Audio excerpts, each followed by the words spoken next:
Subscribe करिए हमारे channel target UP TET CTET को और बेल आइकन को दबाइए। हेलो फ्रेंड्स, मैं रेनू स्वागत करती हूँ आप सभी भावी अध्यापक एवं अध्यापिकाओं का आपके अपनी channel target UP TET CTET में। दोस्तों, आप लोग का एग्जाम बहुत नजदीक है, आपकी परीक्षाएं बस होने ही वाली है। उससे पहले ये जो रिवीजन है आप लोगों का, ये बहुत बहुत काम आएगा आपको एग्जाम में। इस वीडियो में आपको 2017 से लेकर के 2021 तक जितने भी क्वेश्चन पूछे गए हैं, सारे के सारे क्वेश्चंस मैं यहाँ पर करा दूंगी आप लोगों को। और 2018 में दोस्तों 2 बार पेपर हुआ था, तो फर्स्ट बार जो हुआ था वो भी मैं कराऊंगी, सेकंड बार जो हुआ था वो भी करा दूंगी, ताकि आप लोग की तैयारी और बेहतर तरीके से हो जाए। तो चलिए स्टार्ट करते हैं आपका फर्स्ट पेपर, आरंभिक स्तर पर भाषा एवं गणित के पठन लेखन क्षमता का विकास के वो विकल्पी क्वेश्चन को। तो ये देखिए 2017 के क्वेश्चन को हम यहाँ पर स्टार्ट करने जा रहे हैं। सबसे पहले तो देखिए पहला क्वेश्चन है इसमें, लेखन एक शारीरिक क्रिया है जिसमें बालक के हाथों को गतिविधियां करनी पड़ती है। यह कथन किसका है? प्लेटो का, महात्मा गांधी का, श्रीमती मारिया मॉन्टेसरी का या उपयुक्त कोई नहीं। राइट आंसर दोस्तों इसमें ऑप्शन सा श्रीमती मारिया मॉन्टेसरी का। क्वेश्चन नंबर 2 है, जिनका उच्चारण कंठ के स्पर्श से होता है उन्हें क्या कहते हैं? तो कंठ के स्पर्श से किनका उच्चारण होता है आपको पता है? क वर्ग का। क वर्ग में कौन कौन आता है? क ख ग घ। तो क वर्ग का कंठ, च वर्ग का तालु, ट वर्ग का मूर्धा और त वर्ग का दंत। तो कंठ, तालु, मूर्धा, दंत। इसके बाद क्वेश्चन नंबर 3 है, ज्ञानार्जन और ज्ञान वृद्धि का साधन है प्रत्यक्ष तथा स्वानुभव, विचार विनिमय एवं दूसरों से शिक्षा ग्रहण, स्व अध्ययन तथा पठन अभ्यास या उपयुक्त सभी। तो दोस्तों, ज्ञान के अर्जन के लिए और अपने ज्ञान में वृद्धि के लिए, यानी कि अपनी नॉलेज को इंक्रीज करने के लिए इन सभी चीजों की हमें जरूरत पड़ती है। तो ऑप्शन द जो है ये बिल्कुल सही हो जाएगा। इसके बाद क्वेश्चन नंबर 4 है, विराम संबंधी समस्या का प्रमुख कारण है विराम चिन्हों का ज्ञान न होना, आत्मविश्वास का अभाव, उपयुक्त दोनों या उपयुक्त में से कोई नहीं। दोस्तों, जो विराम संबंधी समस्या है इसका प्रमुख कारण पूछा है, यानी कि मेन प्रॉब्लम क्या होती है, बच्चों को विराम चिन्हों में कहाँ पर प्रॉब्लम होती है, क्या दिक्कत है कि बच्चे सही से विराम चिन्हों का प्रयोग नहीं कर पाते हैं। तो इसका सबसे बड़ा रीजन है कि बच्चों को विराम चिन्हों का ज्ञान ही नहीं होता है, कहाँ पर पूर्ण विराम लगाना है, कहाँ अर्ध विराम लगाना है। तो इसलिए ऑप्शन आ जो है ये राइट आंसर होगा। अगर यहाँ पर प्रमुख ना लिखा होता तो ये दोनों ही ऑप्शन सही होते, तो ऑप्शन सा सही होता, लेकिन यहाँ पर प्रमुख कारण पूछा तो प्रमुख यही है, विराम चिन्हों का ज्ञान ना होना। क्वेश्चन नंबर 5 है, विवृत स्वर कौन है इनमें से? तो विवृत स्वर दोस्तों यहाँ पर ऑप्शन बा जो है आ और औ यही है विवृत स्वर। इनको जब हम बोलेंगे तो हमारा मुख जो है वो गोल हो जाएगा। क्वेश्चन नंबर 6 है, आनंद का पर्यायवाची शब्द है मोद, प्रमोद, सुख, आमोद, प्रमोद, सुख, ये सब क्या है? आनंद के पर्यायवाची शब्द है। तो ऑप्शन द सही हो जाएगा। क्वेश्चन नंबर 7 है, निम्नलिखित में से कौन सा संयुक्त व्यंजन नहीं है? छ, त्र, ज्ञ या फिर इया। तो छ क और श से मिलकर के बना है, त्र त और र से मिलकर बना है, ज्ञ ज और इया से मिलकर बना है। जहां भी आया है हर जगह मैंने आप इसकी व्याख्या की है, और ये इया यह संयुक्त व्यंजन नहीं है। तो छ, त्र, ज्ञ और श्र, जो श्र है ये श और र से मिलकर के बना है। तो ये चारों को आप बिल्कुल याद रखिएगा, जहां भी आया है हर जगह मैंने एक्सप्लेन किया है। आप लोगों को पता है कि हर एक सब्जेक्ट की मास्टर क्लास हमने बनाई है, एक मास्टर क्लास। उस एक मास्टर क्लास में आपका पूरा विषय पढ़ा के खत्म कर दिया गया है, पूरा सिलेबस, वो भी हैंड रिटन नोट्स में। तो दोस्तों, आप लोग हर एक विषय का मास्टर क्लास जरूर देख के जाइए एग्जाम से पहले, अगर आपने नहीं देखा है। आपको उससे बहुत बहुत फायदा होने वाला है। और आपको पता है कि पूरी सीरीज मैंने सॉल्व करवा दी है, पवन सीरीज, राजन सीरीज, इसके अलावा इंपॉर्टेंट क्वेश्चंस की सीरीज पढ़ा दी है, और आप लोग के हर एक सब्जेक्ट के प्रीवियस क्वेश्चन पेपर्स पहले ही सॉल्व करा दिए हैं। अब इनको यहाँ पर मैं इकट्ठे करा रही हूँ। अब चलिए यहाँ पर देखते हैं क्वेश्चन नंबर 8, निम्नलिखित में दीर्घ स्वर है अ, आ, ई या फिर री।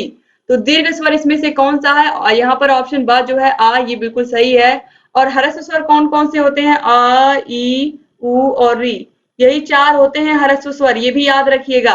और बाकी के बाकी क्या है? सब दीर्घ स्वर हैं।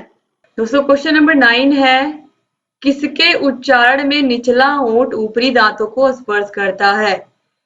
कौन से वर्ण के उच्चारण में जो निचला होंठ होता है वो ऊपरी दांतों को स्पर्श करता है? तुम्हारे निचले होंठ ऊपरी दांतों को स्पर्श करते हैं। आप बोल करके देखिए वाह। जब आप वाह बोलोगे तो आप देखोगे कि वाह बोलने पर जो आपके निचले होंठ है वो ऊपरी दांतों को स्पर्श कर रहे हैं। तो वह जो है यह इसका उच्चारण स्थान दंतोष्ठ होता है। तो ऑप्शन आ जो है ये बिल्कुल सही हो जाएगा। और प, फ, ब, भ, इनका उच्चारण स्थान प वर्ग का क्या होता है? ओष्ठ होता है, यानी कि ओंठों से होता है। तो यहाँ पर याद रखिएगा कि ऑप्शन आ जो है वह वकारस्थ दंतोष्ठव, ये ऑप्शन आ जो है वाक का उच्चारण स्थान दंतोष्ठ होता है और इसमें निचला ओंठ ऊपरी दांतों को स्पर्श करता है। क्वेश्चन नंबर 10 है, वाक्य में जहां बहुत ही कम ठहरना होता है वहां प्रयोग होता है। जहां पर बहुत ही कम ठहरना होता है वहां पर हम अल्प विराम का प्रयोग करते हैं। पूर्ण विराम का प्रयोग कहां करते हैं? जहां पर पूरा वाक्य पूरा हो जाता है, यानी कि कंप्लीट एक सेंटेंस होने के बाद हम हिंदी में क्या करते हैं? पूर्ण विराम का प्रयोग करते हैं। लेकिन जहां पर बहुत ही कम ठहरना होता है वहां पर हम अल्प विराम का प्रयोग करते हैं। अल्प विराम यानी कि कॉमा। फिर है क्वेश्चन नंबर 11, 43 और 28 में दहाई वाली संख्या क्या है? तो इकाई दहाई, दहाई पर क्या है? 2, तो ऑप्शन आ सही हो जाएगा। क्वेश्चन नंबर 12 है, जब आंकड़े को घटते हुए क्रम में लिखा जाता है तो उसे क्या कहते हैं? जब घटते हुए क्रम में लिखते हैं आंकड़े को तो वह होता है अवरोही क्रम में, तो ऑप्शन बा जो है ये सही हो जाएगा। क्वेश्चन नंबर 13 है, मूल संख्या में वृद्धि करना, बढ़ाना अथवा योग करना क्या कहलाता है? तो मूल संख्या में वृद्धि करना, जैसे कि 5 है, 5 में 4 जोड़ दिया तो ये क्या हो गया? 9 हो गया। वृद्धि करना, बढ़ाना या योग करना क्या होता है? जोड़ होता है, तो ऑप्शन आ सही हो जाएगा। क्वेश्चन नंबर 14 है, किसी भी संख्या के मान होते हैं, किसी भी संख्या के दो मान होते हैं, एक होता है स्थानीय मान, एक होता है वास्तविक मान, तो ऑप्शन बा सही हो जाएगा। क्वेश्चन नंबर 15 है, 3 अंकों की सबसे पहली संख्या क्या है? 3 अंकों की सबसे छोटी संख्या क्या है? तो 100 है। तो इस तरीके से आपने सभी के सभी बहुविकल्पी क्वेश्चन आप लोगों के यहाँ पर देखिए कंप्लीट हो गए। अब इसके बाद अब हम 2018 के प्रश्नों को देखेंगे। दोस्तों अब इसके बाद 2018 में आए हुए प्रश्नों को जल्दी से हम सॉल्व कर लेते हैं। देखिए इसमें किस तरीके के क्वेश्चन आए थे। तो पहला क्वेश्चन पूछा गया है, वर्णों के सार्थक समूह को क्या कहते हैं? तो वर्णों के सार्थक समूह को हम क्या कहते हैं? शब्द कहते हैं, तो ऑप्शन आ सही हो जाएगा। क्वेश्चन नंबर 2 है, अ ई उ री स्वर का प्रकार है। तो अ ई उ री, अभी मैंने आपको 2017 के पेपर में बताया है कि अ ई उ री क्या है? ह्रस्व स्वर है, तो ऑप्शन सा जो है ये सही हो जाएगा। क्वेश्चन नंबर 3 है, इस विराम चिन्ह को क्या कहते हैं? इस विराम चिन्ह को हम क्या कहते हैं? ध्यान से देखिए, मैंने जहां भी आया वहां वहां बताया है। एक खड़ी लाइन, उसके नीचे एक बिंदु, ये होता है विस्मयादि बोधक चिन्ह या विस्मय सूचक चिन्ह। इसके बाद क्वेश्चन नंबर 4 है, अतिवृष्टि का विलोम क्या होता है? अतिवृष्टि का जो विलोम होता है वो होता है अनावृष्टि, ऑप्शन बा सही हो जाएगा। क्वेश्चन नंबर 5 है, या रा ला वा व्यंजन है, या रा ला वा अंत्यस्थ व्यंजन है, तो ऑप्शन सा सही हो जाएगा। क्वेश्चन नंबर 6 है, किसी भी संख्या के कितने मान होते हैं? कितने मान होते हैं? 2। अभी देखिए पिछले साल यही क्वेश्चन पूछा है, किसी भी संख्या के कितने मान होते हैं 2017 में। अब देखिए 2018 में भी पूछ लिया। ये सीरीज पढ़ाने का एक ही उद्देश्य है, ये पूरे सभी ईयर के क्वेश्चंस की आप देख सकते हो कि एग्जाम में क्वेश्चन रिपीट होते हैं बार बार। इसके बाद देखिए क्वेश्चन नंबर 7 है, गणित की मूल संख्याएं कौन कौन सी है? तो जोड़ घटाना गुणा और भाग सबको पता है, तो ऑप्शन 7 जो है जोड़ घटाना गुणा भाग बिल्कुल सही है। क्वेश्चन नंबर 8 है, संख्या 8530 में सैकड़े वाली संख्या कहाँ है? तो यह सैकड़े वाली संख्या बताइए। तो इकाई, दहाई, सैकड़ा, यानी कि सैकड़े पर क्या है? 5 है, तो ऑप्शन बा सही हो जाएगा। क्वेश्चन नंबर 9 है, 2 अंकों की सबसे बड़ी संख्या क्या है? 2 अंकों की सबसे बड़ी संख्या है 99, ऑप्शन द सही है। 99 से जैसे ही आगे बढ़ेंगे, एक जोड़ेंगे तो ये क्या हो जाएगा? 100, और ये 3 अंकों की संख्या हो जाएगी, तो सबसे बड़ी संख्या 2 अंकों की 99 है। क्वेश्चन नंबर 10 है, पठन कितने प्रकार का होता है? तो पठन 2 प्रकार का होता है, सस्वर पठन और मौन पठन, या सस्वर वाचन और मौन वाचन, तो ऑप्शन बा जो है ये सही हो जाएगा। क्वेश्चन नंबर 11 है, भा वर्ण किस वर्ग में आता है? तो प फ ब भ, यानी कि प वर्ग में आता है, तो ऑप्शन सा सही हो जाएगा। क्वेश्चन नंबर 12 है, निम्न संख्याओं में अवरोही क्रम है। अवरोही का मतलब होता है घटता हुआ क्रम। घटते हुए क्रम में हम सबसे पहले सबसे बड़ी संख्या रखते हैं, फिर सबसे छोटी संख्या रखते हैं। तो आप देखिए पहला ऑप्शन 20 से कम 15, 15 से कम 10, 10 से कम 5 और 5 से कम 2, यानी कि ये पहला ही ऑप्शन आपको सही मिल गया। यहाँ पर सब घटते हुए क्रम में लिखे गए हैं, तो ऑप्शन आ सही हो जाएगा। क्वेश्चन नंबर 13 है, किसी संख्या में शून्य से गुणा करने पर प्राप्त गुणनफल क्या होगा? मैंने आपको बार बार बताया है, कोई भी संख्या है, 15 है, इसको 0 से गुणा करेंगे 0 हो जाएगा। अगर 2000 है तो भी 0 से गुणा करेंगे 0 हो जाएगा। कोई भी संख्या अगर उसमें हमने 0 से गुणा किया तो वह उसको क्या बना देगा? 0, तो ऑप्शन द जो है ये सही हो जाएगा। क्वेश्चन नंबर 14 है, समान शब्द उदाहरण है संयुक्त व्यंजन का, द्वित्व व्यंजन का, अनुनासिक व्यंजन का, या उपयुक्त सभी का। दोस्तों सम्मान में आप देखिए पहले आधा माँ आया है, फिर पूरा माँ आया है, और इस तरीके से जहां पर भी आधा त आया है, इस तरीके से फिर पूरा त आया। इस तरीके से अगर कहीं भी कोई भी वर्ण आता है जो पहले आधा आया है फिर पूरा आया है, तो वहां पर होता है द्वित्व व्यंजन, तो ऑप्शन बा जो है ये बिल्कुल सही हो जाएगा। यहाँ पर आपने सम्मान देखा, यहाँ पर मैं आपको एग्जाम्पल दिखा रही थी पत्ता का। आप देखिए पत्ता में आधा ता आया है, फिर पूरा ता आया है। इसी प्रकार शक्कर है, ये देखिए पहले आधा का है फिर पूरा का है।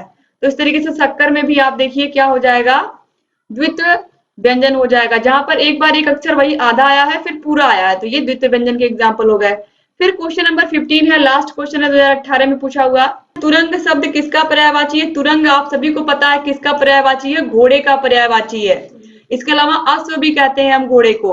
2018 में पूछे हुए प्रश्न यहाँ पर समाप्त होते हैं। दोस्तों 2018 में पेपर दोबारा भी हुआ था, यानी कि 2 बार हुआ था, तो इसलिए अब आपको दोबारा वाला जो पेपर आया था उसको भी करना है, इसको भी कर लीजिए, क्योंकि ये भी इतना ही इंपॉर्टेंट है जितना पहले वाला था। तो चलिए इसको भी जल्दी से कर लेते हैं। तो पहला क्वेश्चन है, पठन की प्रक्रिया में उचित आरोह अवरोह का समावेश न होने का प्रमुख कारण क्या है? तो पठन की क्रिया में अगर बच्चा कहीं सही से ठहर नहीं रहा है, केवल पढ़े जा रहा है, उसको कुछ भी ध्यान नहीं है कि किस तरीके से रुकना है, ठहरना है, आराम से कहानी को पढ़ना है या नाटक को पढ़ना है, तो इस तरीके से बच्चे को इसका ज्ञान नहीं है। तो क्या कारण है कि ज्ञान नहीं है?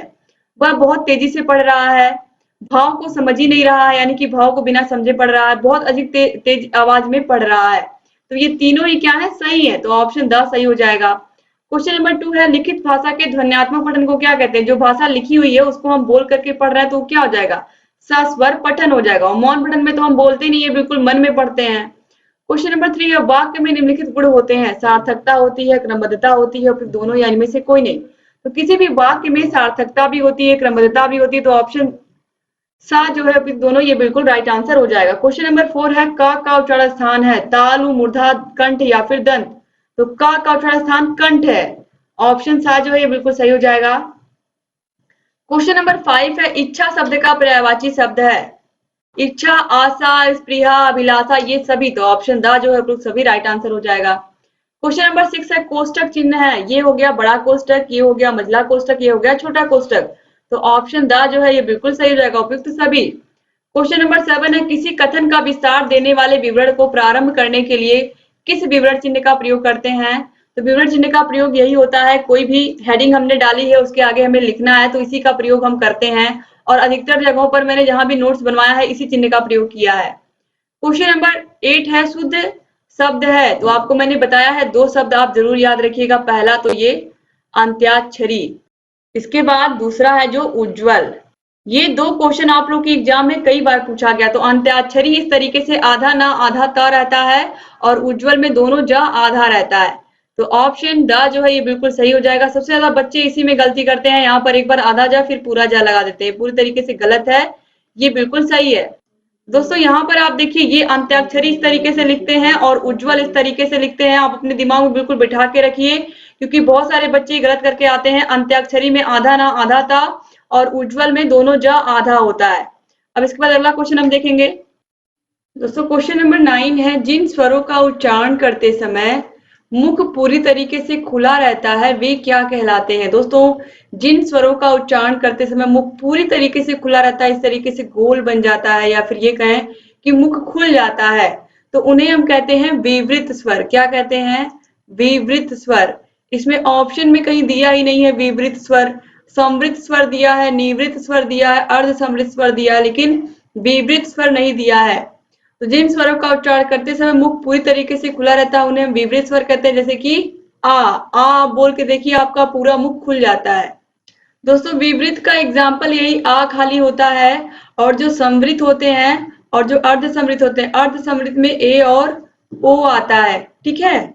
और दोस्तों जो समृत होता है इसके अंतर्गत छोटी ई, बड़ी ई, छोटा ऊ और बड़ा ऊ आते हैं, क्योंकि इसको बोलते समय मुख बहुत ही कम खुला रहता है।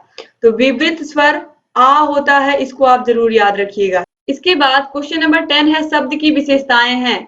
शब्दों के मेल से वाक्य बनता है, वाक्यों में प्रयोग किए गए शब्द पद कहलाते हैं, शब्दों के बिना भाषा का कोई अस्तित्व नहीं है। तो ऑप्शन द जो है प्रयुक्त सभी, ये बिल्कुल राइट आंसर हो जाएगा। क्वेश्चन नंबर 11 है, दी गई संख्याओं का अवरोही क्रम लिखिए। अवरोही क्रम का मतलब होता है कि घटते हुए क्रम में, यानी कि सबसे पहले सबसे बड़ी संख्या लिखेंगे और सबसे छोटी संख्या तक पहुंचेंगे।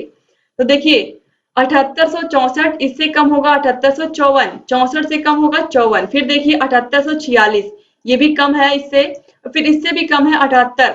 तो ये राइट आंसर है। ये इसमें देखिए घटते हुए क्रम में सारी चीजें लिखी हुई हैं। इसके बाद क्वेश्चन नंबर 12 है, संख्या 5 को शून्य से गुणा करने पर गुणनफल मिलेगा। किसी भी संख्या में 0 से गुणा करेंगे तो हमें क्या मिलेगा, 0 ही मिलेगा। और ये क्वेश्चन भी रिपीट किया हुआ है, आप देख सकते हो कि कितना इंपॉर्टेंट ये सब क्वेश्चंस हैं। दोस्तों इस तरीके से आप देखिए क्वेश्चंस बार बार रिपीट होते हैं। किसी भी संख्या में अगर हम 0 से गुणा कर देंगे तो हमें 0 ही मिलेगा उसका आंसर, चाहे लाख हो, करोड़ हो, कितनी भी बड़ी संख्या हो। इसके बाद क्वेश्चन नंबर 13 है, शून्य को किसी संख्या से भाग देने पर भागफल आता है। किसी भी संख्या से अगर हम शून्य में भाग देंगे, 4 है, 6 है, इस तरीके से लिख करके हम भाग देंगे 0 में, तो इसका जो भागफल आएगा वो 0 आएगा। और अगर 0 से किसी संख्या में हम भाग दे रहे हैं, 0 से यानी कि इस तरीके से 0 से अगर हम भाग देना चाहें किसी संख्या में, तो ये अपरिभाषित है, इसकी कोई परिभाषा ही नहीं है। ठीक है, तो अगर हम किसी संख्या से 0 में भाग दे रहे हैं तो उसकी वैल्यू 0 आएगी, यानी कि भागफल क्या आएगा, 0 आएगा। अगर हम किसी संख्या से 4 से, 6 से, 20 से, 25 से भाग दे रहे हैं 0 में, तो भागफल जो आएगा वो 0 आएगा। तो यहाँ पर देखिए ऑप्शन द जो है ये सही हो जाएगा। इसके बाद क्वेश्चन नंबर 14 है, पुस्तक प्रेस कारखाने में पिछले वर्ष 39,779 तथा वर्तमान में 46,759 पुस्तकें छपकर तैयार हुई। कुल कितनी पुस्तकें छपी? कुछ नहीं करेंगे, दोनों को हम क्या करेंगे, जोड़ देंगे। ठीक है, दोनों को जोड़ देंगे तो यहाँ पर हमें सारी संख्या मिल जाएगी। तो इनको जब हम जोड़ेंगे तो यहाँ पर आ जाएगा, तो इस तरीके से इनको हम जोड़ेंगे तो ऑप्शन बा जो है 86,538 पुस्तकें टोटल कुल छप गई। इसके बाद क्वेश्चन नंबर 15 है, एक सैकड़े में कितनी दहाइयां होती हैं? एक सैकड़े में कितनी दहाइयां होती हैं? दोस्तों सिंपल सी बात है, सैकड़ा मतलब क्या होता है, 100। और एक 100 रुपए के नोट में कितने 10 रुपए के नोट होते हैं? 10 नोट होते हैं 10 रुपए के। तो बस दहाई का मतलब 10 रुपए का नोट आप समझिए। तो कितनी दहाइयां हो गई, एक 100 रुपए में कितनी दहाइयां हो गई, 10। तो ऑप्शन बा जो है ये सही हो जाएगा। दोस्तों अब यहाँ पर 2019 में जितने भी क्वेश्चन आए हुए हैं उनको हम कर लेते हैं। देखिए पहला क्वेश्चन है, निम्नलिखित में स्वर नहीं है, कौन सा स्वर नहीं है? तो आ है, ऊ है, ई है, ये सब क्या है, स्वर है। ये इया क्या है, ये स्वर नहीं है। इसके बाद क्वेश्चन नंबर 2 है, छ वर्ण किन दो वर्णों से मिलकर के बना हुआ है? तो का और शा से मिलकर के बना हुआ है। तो ऑप्शन सा जो है ये सही हो जाएगा। इसके बाद क्वेश्चन नंबर 3 है, निम्नलिखित में से अयोगवाह वर्ण कौन से होते हैं? अंग और आहा होते हैं। और ये प्रश्न भी कई बार एग्जाम में पूछा गया है, तो ऑप्शन सा जो है सही हो जाएगा। क्वेश्चन नंबर 4 है, वाक्य के गुण होते हैं। वाक्य में सार्थकता होती है, क्रमबद्धता होती है, योग्यता होती है। तो ऑप्शन दा जो है उपयुक्त सभी ये राइट आंसर हो जाएगा। क्वेश्चन नंबर 5 है, मुझसे बैठा नहीं जाता, मुझसे बैठा नहीं जाता, मुझसे चला नहीं जाता, मुझसे खाया नहीं जाता। इस तरीके के क्वेश्चन जहां भी आएंगे, इस तरीके के वाक्य जहां भी आएंगे वहां पर क्या होगा, भाववाच्य होगा। क्वेश्चन नंबर 6 है, उत्क्षिप्त वर्ण है। उत्क्षिप्त वर्ण या द्विगुण वर्ण कौन है? ये है ड़ और ढ। तो ऑप्शन ब सही हो जाएगा। क्वेश्चन नंबर 7 है, श्वास के आधार पर व्यंजनों का वर्गीकरण किया गया। श्वास के आधार पर व्यंजनों को दो भागों में बांटा गया है, अल्प प्राण और महाप्राण। ठीक है, याद रखिएगा। क्वेश्चन नंबर 8 है, भाषा का भेद है। तो भाषा को हम लिख करके भी अभिव्यक्त कर सकते हैं और बोल करके भी क्या कर सकते हैं, अभिव्यक्त कर सकते हैं। तो इस तरीके से लिखित और मौखिक दोनों प्रकार से भाषा होती है। हम अपने विचारों को, अपने भावों को लिख करके भी किसी को बता सकते हैं और मुख से बोल करके भी। तो ऑप्शन सा जो है अ ब दोनों राइट बिल्कुल सही हो जाएगा। इसके बाद क्वेश्चन नंबर 9 है, किसी वाक्य की पूर्णता पर विराम चिन्ह लगता है। तो जब कोई भी वाक्य पूरा होता है तो उस पर कौन सा चिन्ह लगता है? किसी भी वाक्य की पूर्णता पर कौन सा विराम चिन्ह लगता है? पूर्ण विराम चिन्ह। तो ऑप्शन बा सही हो जाएगा। क्वेश्चन नंबर 10 है, बिना सोचे समझे अधिक खर्च करने वाले के लिए एक शब्द। कृपण, कंजूस, मितव्ययी या अपव्ययी। जो बिना सोचे समझे पैसे खर्च करता है उसे कहते हैं अपव्ययी, यानी कि अधिक पैसे खर्च करने वाला व्यक्ति।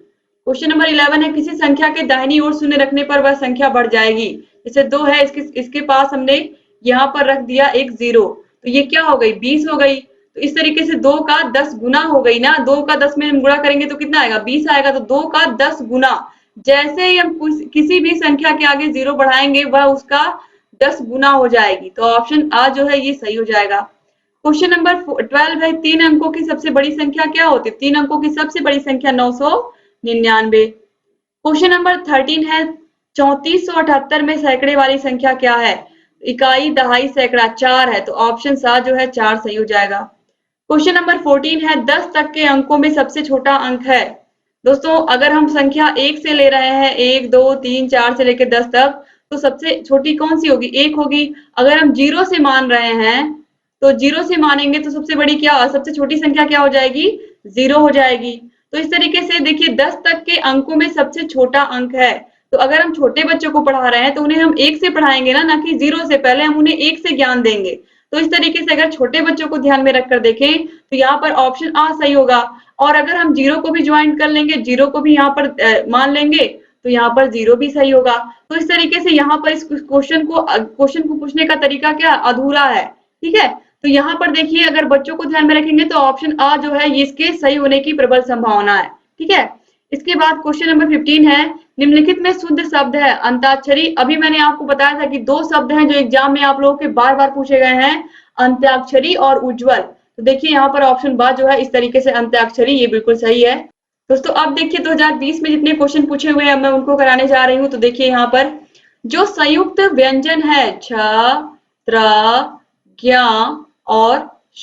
और स्र, इनको आप बिल्कुल याद कर लीजिए। ये इतनी बार एग्जाम में पूछे जा चुके हैं, आप देख सकते हो। छात्र व्यंजन है, ये क्या है? ये संयुक्त व्यंजन है और बार बार एग्जाम में पूछे गए हैं ये। इसके अलावा उष्म व्यंजन या, रा, ला और वा, ये भी बार बार अतिलघुत्री में भी पूछे गए हैं और बहुविकल्पी में भी। क्वेश्चन नंबर 2 है जिन शब्दों में काम का होना या करना प्रकट होता है या जिन शब्दों से किसी काम का होना या करना प्रकट होता है उन्हें हम कहते हैं, उन्हें क्या कहते हैं? जब कोई काम होता है या किया जाता है तो उसको उसका मतलब क्या होता है? काम हो रहा है यानी कि क्रिया हो रही है। तो ऑप्शन सा जो है क्रिया सही हो जाएगा। क्वेश्चन नंबर 3 है जिन शब्दों के अर्थ समान होते हैं उन्हें क्या कहते हैं? जिन शब्दों के अर्थ समान होते हैं उन्हें हम पर्यायवाची शब्द कहते हैं। क्वेश्चन नंबर 4 है मुखाकृति के आधार पर स्वरों का वर्गीकरण कितने प्रकार का होता है? अग्र स्वर, पश्च स्वर, समृद्ध स्वर या ये सभी? तो राइट आंसर है ऑप्शन द ये सभी। क्वेश्चन नंबर 5 है वे संख्याएं जो 2 से पूर्ण रूप से विभाजित नहीं होती हैं उन्हें कहते हैं। ऐसी संख्याएं जो 2 से पूर्ण रूप से विभाजित नहीं होती हैं यानी कि 2 से पूरी तरीके से नहीं कटती हैं, वे होती हैं विषम संख्या, जैसे कि 3 हुआ, 5 हुआ, 1, 7, ये सब विषम संख्याएं हैं। क्वेश्चन नंबर 6 है एक परिमेय संख्या को किस रूप में व्यक्त कर सकते हैं? तो एक परिमेय संख्या को हम p/q के रूप में व्यक्त कर सकते हैं जहां पर q is not equal to 0 होगा। क्वेश्चन नंबर 7 है शून्य की खोज कहाँ हुई? अपने देश भारत में हुई और किसने की थी? आर्यभट्ट ने की थी। तो ऑप्शन द जो है ये सही हो जाएगा। क्वेश्चन नंबर 8 है 990 में 9 का स्थानीय मान क्या है? तो 990 में आप देखिए इकाई, दहाई, सैकड़ा। तो आप देखिए 9 दहाई की जगह पर भी आया है 9 गुणे 10 और यहाँ पर देखिए 9 सैकड़े की जगह पर भी आया है तो 9 गुणे 100। तो 10 और 100 दोनों के स्थान पर यानी कि दहाई की जगह पर भी है, सैकड़े की जगह पर भी है, तो 10 और 100 दोनों ही सही होंगे तो ऑप्शन 7 सही हो जाएगा। क्वेश्चन नंबर 9 है आंचल में दूध है और आंखों में पानी, अबला जीवन आए तुम्हारी यही कहानी। आंचल में दूध है और आंखों में पानी, यह कथन किसका है या यह रचना किसकी है? तो ये मैथिली शरण गुप्त की है। ऑप्शन आ सही हो जाएगा। इनको राष्ट्र कवि का दर्जा भी दिया गया है। क्वेश्चन नंबर 10 है 1 से लेकर के 9 तक की संख्याओं का ज्ञान छोटे बच्चों को किन माध्यमों से कराया जा सकता है? खेल द्वारा, कविता द्वारा, मूर्त वस्तु द्वारा। तो ऑप्शन द जो है प्रस्तुत सभी ये राइट आंसर हो जाएगा। इन सभी के माध्यम से हम बच्चों को संख्याओं का ज्ञान करा सकते हैं। क्वेश्चन नंबर 11 है निम्नलिखित में दंत व्यंजन कौन सा है? दंत व्यंजन ता, था, दा, धा। आपको पता है जो ता वर्ग है उसका उच्चारण स्थान क्या है? दंत है। तो ऑप्शन द जो है ये सही हो जाएगा। इसके अलावा जो अंगा, इया, अड़ा, ना, मा है, अंगा, इया, अड़ा, ना और मा है, ये इसमें देखिए ना आ गया। इन्हें हम नासिका व्यंजन भी कहते हैं क्योंकि इनका उच्चारण स्थान जब हम इनको बोलते हैं तो नाक से भी उच्चारण होता है तो इनका उच्चारण स्थान नासिका भी होता है। तो याद रखिएगा। अब नासिका तो यहाँ पर कहीं लिखा नहीं है तो इसलिए यहाँ पर हम ऑप्शन द को ही सही मानेंगे। बाकी का कंठ होता है आपको पता ही है, पा वर्ग का ओष्ठ होता है तो बचा कौन? यहाँ पर ना ही बचा। ठीक है, इसके बाद देखिए क्वेश्चन नंबर 12 है सबसे छोटी समअभाज्य संख्या है। तो दोस्तों सबसे छोटी अभाज्य संख्या, इसके अलावा सबसे छोटी समअभाज्य संख्या दोनों ही क्या है? यहाँ पर 2 है तो ऑप्शन 7 सही हो जाएगा। क्वेश्चन नंबर 13 है 22 गुणे 34 का गुणनफल कितना होगा? तो 22 गुणे 34 आप गुणा करके खुद देख लीजिए कितना आएगा। तो आप देख सकते हो कितना आ रहा है 748। तो यहाँ पर ऑप्शन आ जो है ये सही हो जाएगा। क्वेश्चन नंबर 14 है गणित की मूल संक्रियाएं हैं जोड़, घटाना, गुणा, भाग।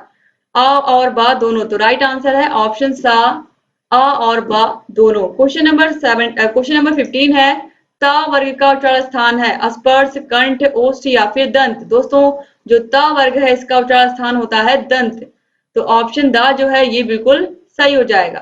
दोस्तों अब यहाँ पर हम 2021 का क्वेश्चन पेपर करने जा रहे हैं। दोस्तों 2021 में जितने भी क्वेश्चन पूछे गए हैं इनको भी हम कर लेते हैं। तो देखिए पहला क्वेश्चन है, अस्पर्श व्यंजन नहीं है। अस्पर्श व्यंजन आपको पता है का वर्ग, इसके अलावा च वर्ग, टा वर्ग, ता वर्ग और पा वर्ग। तो यहाँ पर आप देखिए पा, का, चा ये सब क्या है, अस्पर्श व्यंजन है। और जो या, रा, ला, व है ये क्या है, ये ये अंतस्थ व्यंजन है। या, रा, ला, वा क्या है, अंतस्थ व्यंजन है। ये अंतस्थ व्यंजन है, इनको आप याद कर लीजिए। और जो तीनों सा हैं और हा है ये क्या है, ऊष्म व्यंजन है। ठीक है, ये बार बार एग्जाम में पूछे गए हैं आप लोगों के, और हर जगह मैंने इसको एक्सप्लेन कर दिया है ताकि आप लोग को बिल्कुल याद हो जाए। इसके बाद दूसरा क्वेश्चन है, शाह वर्ग का उच्चारण स्थान है। दोस्तों ये वाला जो शाह है षटकोण वाला, इसका उच्चारण स्थान है मूर्धा, तो ऑप्शन बा जो है ये सही हो जाएगा। क्वेश्चन नंबर 3 है, ज्ञ वर्ण किन दो वर्णों से मिलकर बना है। आपने इतने सारे ईयर्स के क्वेश्चन पेपर देखे, आपको पता चल गया होगा कि जो ज्ञ है, इसके अलावा जो त्रा है, जो छ है और श्र है, ये बार बार एग्जाम में पूछे गए हैं। ज्ञ किससे मिलकर के बना है, ज और इया से, तो ऑप्शन सा जो है ये बिल्कुल सही हो जाएगा। क्वेश्चन नंबर 4 देखिए, ये क्वेश्चन भी पूछा गया है, अंग और अह वर्ण क्या होते हैं, अयोगवाह होते हैं।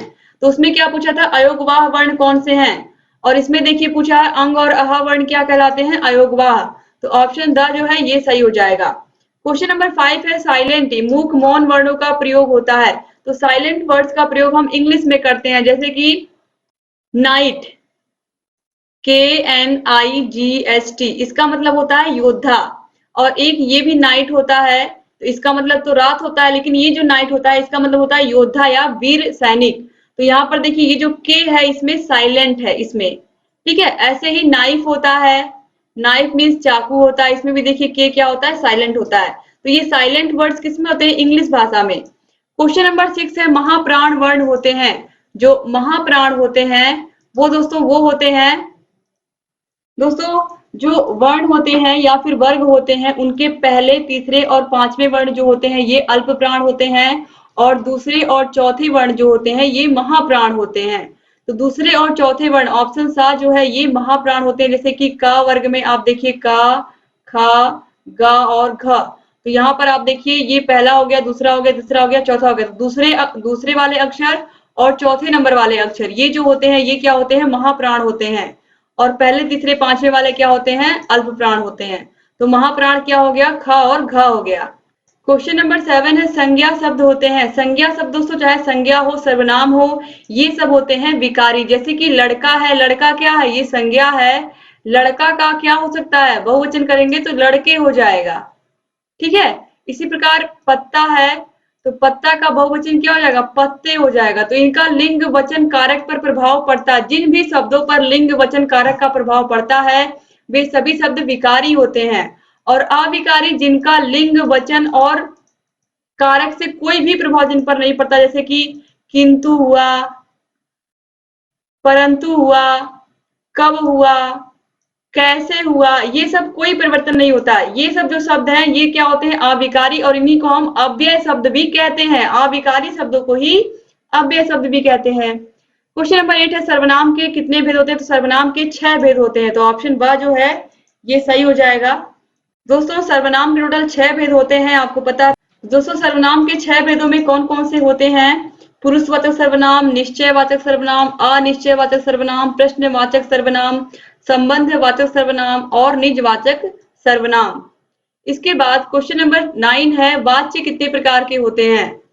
दोस्तों वाच्य 3 प्रकार के होते हैं। कितने प्रकार के, 3 प्रकार के, कर्मवाच्य, कतिर्वाच्य और भाववाच्य। तो ऑप्शन आ जो है ये सही हो जाएगा।